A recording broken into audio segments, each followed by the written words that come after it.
So I was asked to talk about how women have become maybe the pivotal focus of this presidential campaign and how it might be translated into power as opposed to lip service. Well, this is the right time to get me to talk about this because I've been campaigning nonstop for about 3 weeks, the last week in Florida.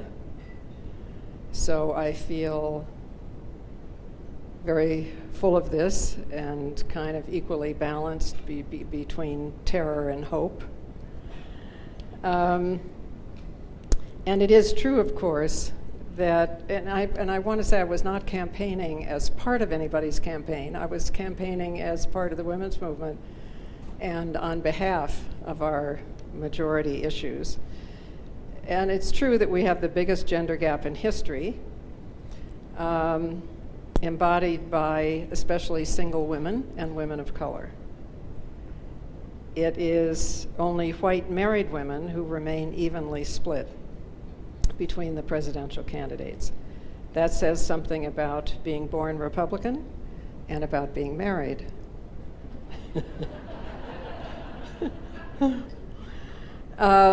All women are historically late deciders, as all the news junkies here know, because we're too busy with our kids and our jobs and taking care of everybody but ourselves.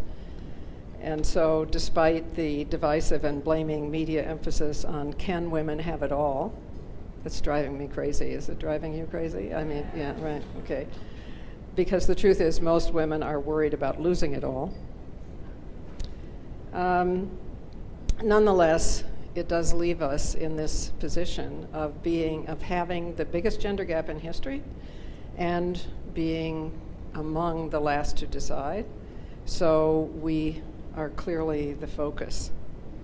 Now, given the fact that Obama supports equal pay, reproductive freedom as a human right, and most issues of equality, even if not always with the force and fervor that we would like, and we have Romney, who is the first presidential candidate in my long memory. I'm 78 years old, so I bet it's a form of coming out to say your age, don't you think?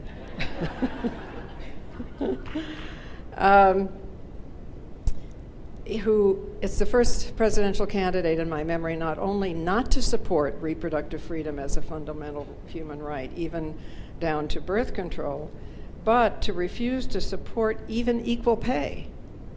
He refused to support the last two, the Lilly Ledbetter and the act before that. And also, I have to say, he's the least honest about it. For instance, he says he has no plans to overturn Roe v. Wade, and his own campaign had to correct him, if you'll remember, because much of his support depends on opposing Roe v. Wade. But in fact, and what has got little coverage, he supports the Human Life Amendment, which would go around the Supreme Court and nationalize women's bodies throughout our childbearing years by declaring the fertilized egg to be a legal person. This means that we could be legally restrained for all 9 months of our pregnancy if there was reasonable cause to believe that our behavior might damage the fertilized egg. It would mean our wombs could be legally searched, which might sound Orwellian, but since we've had a vaginal probe, nothing sounds Orwellian.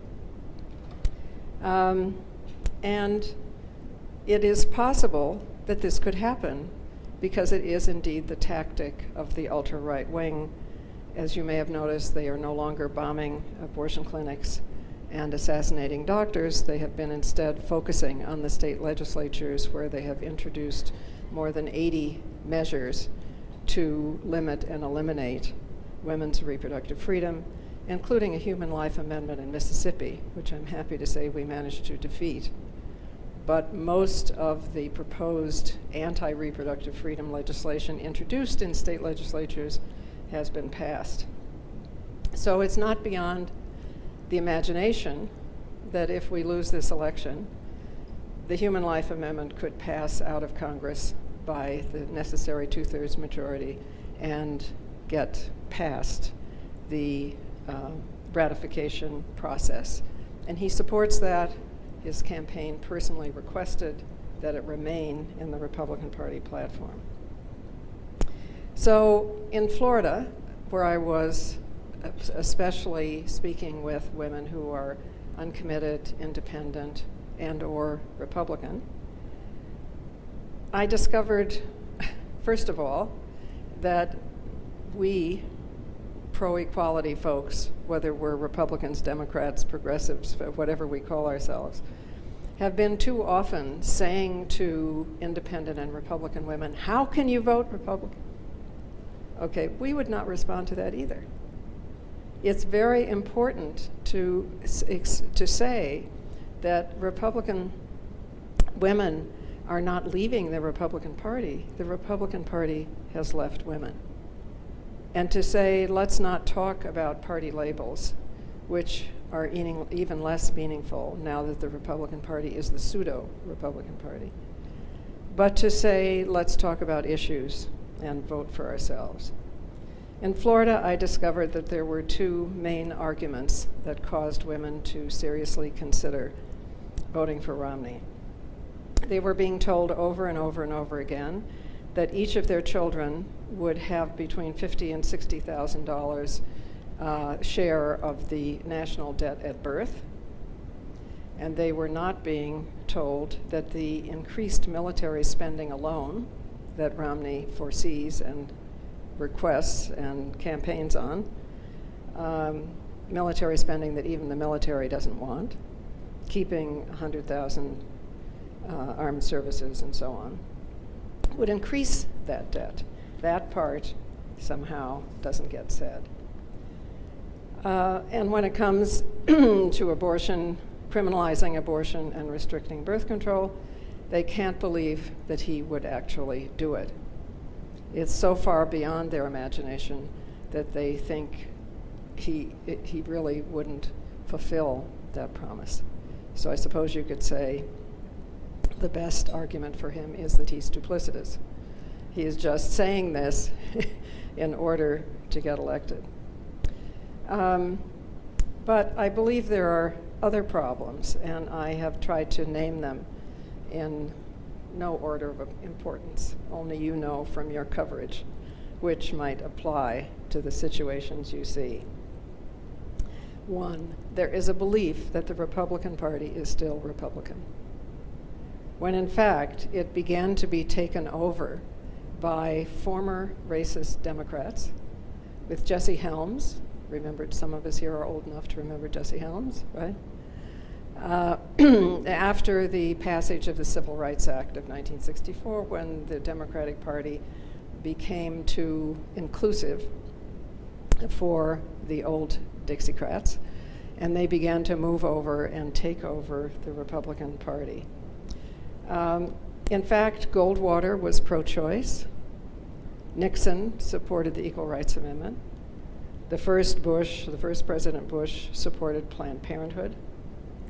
And even Reagan supported immigration. None of the past Republican leaders could get nominated by this nomination process that has been taken over by, of course, anti-choice, by a combination, I would say, of economic and religious, very profoundly conservative, not to say authoritarian forces. There are 8,000 fundamentalist Baptist churches, they tell us, and they used to be either apolitical or democratic, but now they are vote delivery systems for the Republican Party, especially since the second President Bush gave so much money to faith-based organizations that even the New York Times can't figure out how many billions there were given on executive order alone, never went through Congress. We have now a centrist party and an extremist party. And yet the news coverage behaves as if we have two parties. it is so dangerous for one of our two great parties to be controlled by extremists, because it causes many people, perhaps most people, to believe that issues, if you look at the public opinion polls, these issues are 60-40 or 70-30. They are not 50-50. They are not.